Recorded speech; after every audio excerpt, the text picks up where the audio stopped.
C'est le professeur Cheikh Makello, je suis donc le directeur général de l'Agence nationale de la recherche scientifique appliquée. Voilà, le projet Varroa, c'est un projet financé par le fonds ACP et avec une contribution financière de l'Union européenne. C'est un projet qui a pour objectif de mettre en place un système pour qu'il y ait un environnement incitatif pour la recherche et l'innovation, pour le transfert de technologies et l'innovation dans nos pays. C'est un projet qui concerne 4 pays, avec comme chef de file en plus l'Union, l'AUF. C'est le Bénin, le Burkina Faso, le Togo et le Sénégal, à travers des agences qui sont des agences qui travaillent dans la valorisation des résultats de recherche.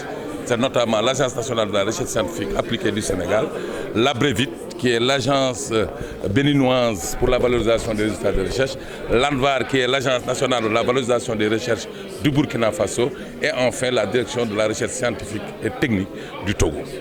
Ce projet, c'est un projet dont le coût est environ de 940 millions d'euros, soit 3 milliards 200. Pour une durée de 4 ans. 2 ans après sa mise en œuvre, comment se porte le résultat?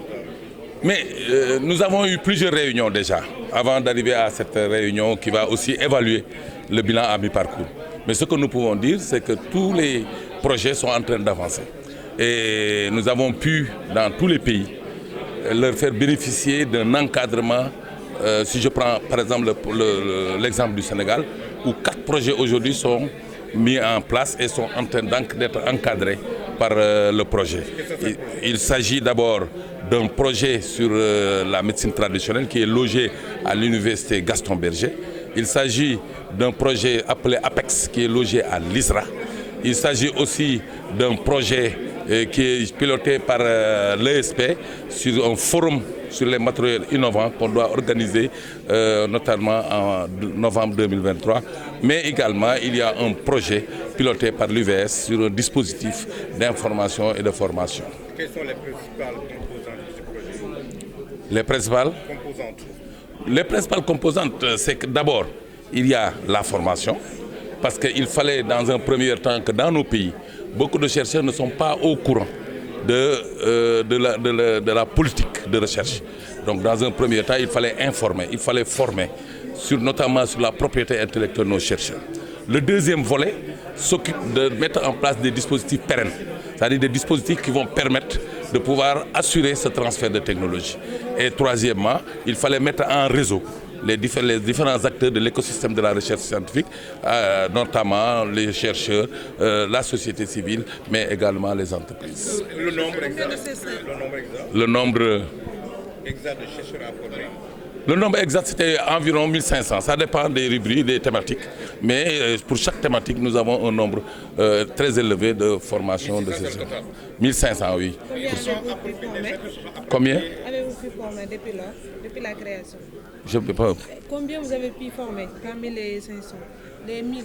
Non, par rapport à la politique, au Sénégal, nous en avons formé presque 700 chercheurs à travers des ateliers que nous avons organisés à travers le pays, que nous avons divisés en 4.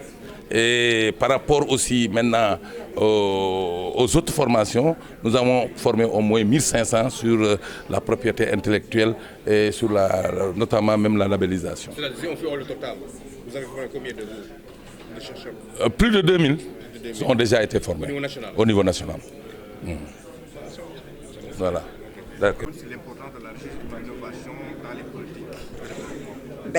La recherche et l'innovation, c'est la clé. C'est la manière dont la recherche peut aujourd'hui être un véritable levier de développement dans les pays qui sont les nôtres, et particulièrement en Afrique de l'Ouest. Donc c'est la manière dont les chercheurs aujourd'hui et le travail qu'ils mènent dans leur laboratoire peut avoir un impact socio-économique important. Est-ce qu'il y a une politique d'évaluation des recherches et d'innovation en Afrique? Écoutez, il faut déjà que l'impulsion soit donnée, que cette recherche et innovation se développe pour que véritablement on puisse travailler sur cette question de l'évaluation. Aujourd'hui, l'enjeu, c'est véritablement de former les acteurs, de réseauter de créer des synergies pour pouvoir aller de l'avant. Et je crois que le travail qui est mené aujourd'hui par l'agence et le professeur Cherlo est absolument essentiel au Sénégal. Parce que le travail dans les universités, c'est important, mais sans valorisation, il n'y a pas d'impact réel. 2 ans après sa mise en œuvre, êtes-vous satisfait des résultats à mi-parcours dans les différents pays? Non seulement nous sommes satisfaits, mais nous espérons que les autorités, les Sénégalais sont satisfaits. Pourquoi? Parce qu'encore une fois, des choses très concrètes se sont mises en place aujourd'hui en termes d'incubateurs, en termes de plateformes, en termes de projets et de réalisation de projets. Et que c'est pour nous l'enjeu essentiel. Autrement dit, il y a une réelle appropriation du projet. Une énorme appropriation, c'est la raison pour laquelle nous avons le sentiment que nous avons un devoir en matière de passage à l'échelle. Nous avons quelques élus, mais énormément aujourd'hui de talents, de compétences au Sénégal attendent un soutien et c'est le message que nous voulons livrer. Passer à l'échelle, on pense à dépasser les 4 pays membres et élargir le nombre d'acteurs. Oui, élargir davantage sur le plan géographique à d'autres pays bénéficiaires, mais élargir à l'échelle du Sénégal pour qu'une multitude de chercheurs de talents puissent aujourd'hui s'engager dans la voie des équipes qui ont été sélectionnées dans le cadre du projet Wariwa. Madame, je vous remercie. Merci beaucoup.